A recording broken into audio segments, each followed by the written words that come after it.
I pulled into my driveway, heart sinking as I saw my BMW clamped with a bright orange boot. A neon yellow notice screamed, "Parking violation, $350 fine." This was my property, my home. The HOA president, Margaret Collins, had gone too far, unaware she was targeting a district court judge who'd soon unravel her $42,000 neighborhood scam. What would you do when a tyrant twists the law to bully everyone around them? Let me know where you're watching from in the comments.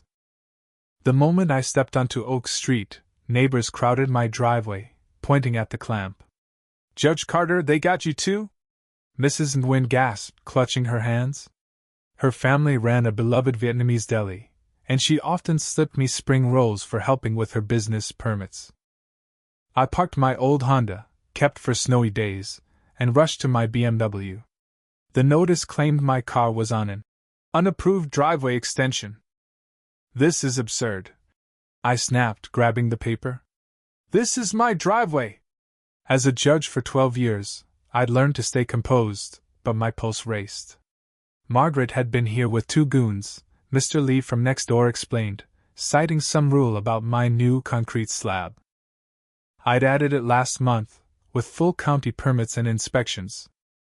"She's been on a rampage," Mrs. Garcia whispered, glancing at Margaret's colonial mansion across the street. "Last week, she fined me $150 because my daughter's swing set was too colorful." I followed her gaze. Margaret peeked through her blinds, phone up like she was filming. When our eyes locked, the blinds slammed shut. "I'm talking to her," I said, smoothing my tie. In court, I never lost my cool, and I wouldn't now. I crossed the street, recalling the HOA bylaws I'd studied when I bought this house 4 years ago. Nothing banned driveway extensions, 3 other homes had them. At Margaret's door, she opened it a crack, her red lipstick stark against her pale face. "Judge Carter," she said, voice icy. "Hear about the violation?" She knew my title, meaning this was no mistake, it was personal. "Margaret, my car's on my property. The extension's county approved." Her smile was venomous. "The county doesn't rule Oak Street Estates. The HOA does." "Your extension wasn't approved by my architectural committee." "I submitted forms in March," I countered, voice steady. "I have the stamped copies." Her eyes flickered. "Denied." "You should have gotten the notice. Maybe check your junk mail." I knew she was lying. I had the approval email, but I held back. "Show me the denial letter." Her smile tightened. "File a request online. Takes 10 to 14 business days." Behind her, I glimpsed her husband, Tom, hunched over a laptop. His eyes met mine, filled with guilt, before darting away. On their wall, a whiteboard listed neighbors' names with fines: Garcia $150, Nguyen $200, Lee $100. My name was fresh, with $350. Margaret handed me a thick bylaws packet, dated April 2024, unlike the 2021 version I knew. "Read the amendments," she sneered, slamming the door. Back home, I compared the documents. The new bylaws had extra rules on aesthetic standards, absent from the county's version. Margaret was inventing laws. I texted my clerk. "Pull Oak Street's HOA filings, last 3 years. Urgent." As replies buzzed, I looked at my neighbors. "How many of you have violation notices?" They nodded. "We're comparing notes. Margaret's breaking laws, and she doesn't know who she's up against." This wasn't Margaret's first attack. 3 months ago, after I installed solar panels, she banged on my door, clutching a binder labeled "Covenant Violations." "These panels ruin our curb appeal," she barked. I showed her the prior HOA's approval, but she dismissed it. "New board, new rules." Days later, a $400 fine arrived for unapproved modifications. I paid to avoid drama, but she kept coming. $100 for my rosebushes being too tall. $75 for my non-conforming mailbox.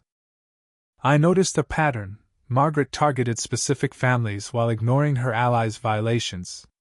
Penguins were fined for their catering van, vital for their deli, but Margaret's friend Lisa parked a junky RV without issue. The Garcias got hit for their kids' bikes, while Margaret's son left his ATV on her lawn. She's running a fiefdom, Mrs. Nguyen whispered at the mailboxes. We're scared to fight back, she doubles the fines. Late nights, I pored over county records. Margaret's bylaws were doctored, with unvoted additions. HOA bank statements, once public, vanished under her reign.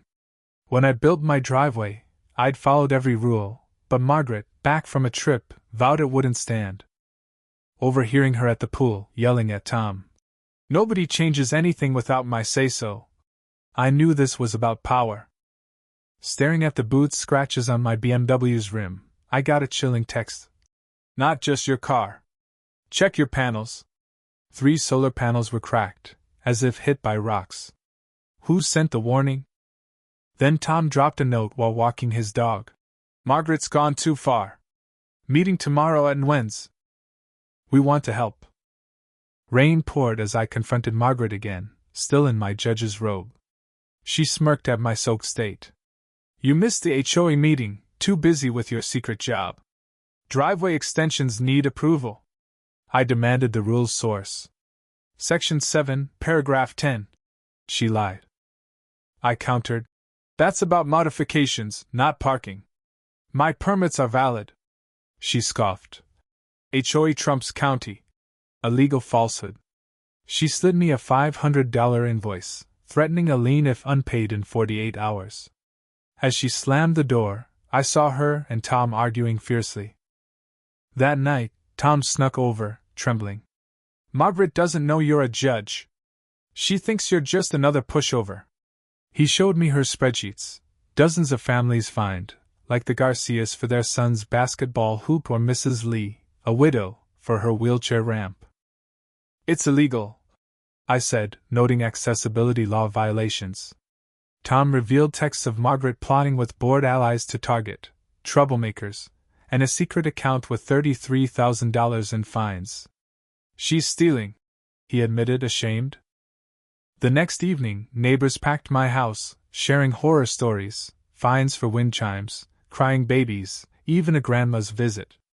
I revealed Margaret's fake bylaws and the compliance revenue account, with $42,000 siphoned for her cruises and handbags.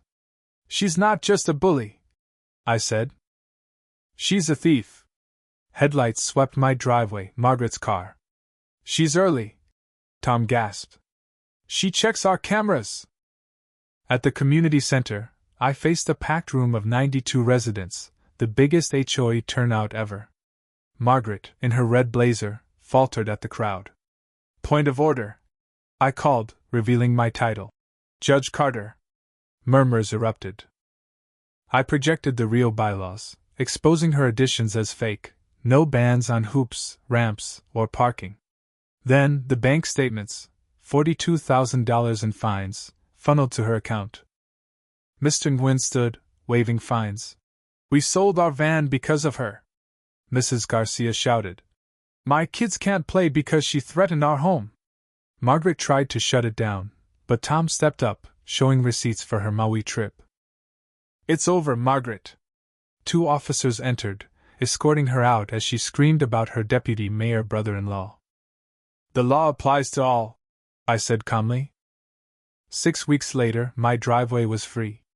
Margaret faced felony fraud charges, her allies fled, and Mrs. Lee became HOA president. Then Gwen's van returned, kids played freely, and we planned a block party. Tom revealed Margaret's $200,000 scam across counties. My case sparked 12 communities to audit their HOAs. But a cryptic mailbox note, "You haven't won. Check your back," hinted at deeper corruption. What do you think of Margaret's reign of terror? Was her downfall justice, or did the neighborhood go too far? Share your thoughts below, and let's debate. When does enforcing rules cross into bullying? Drop your take to keep this story trending.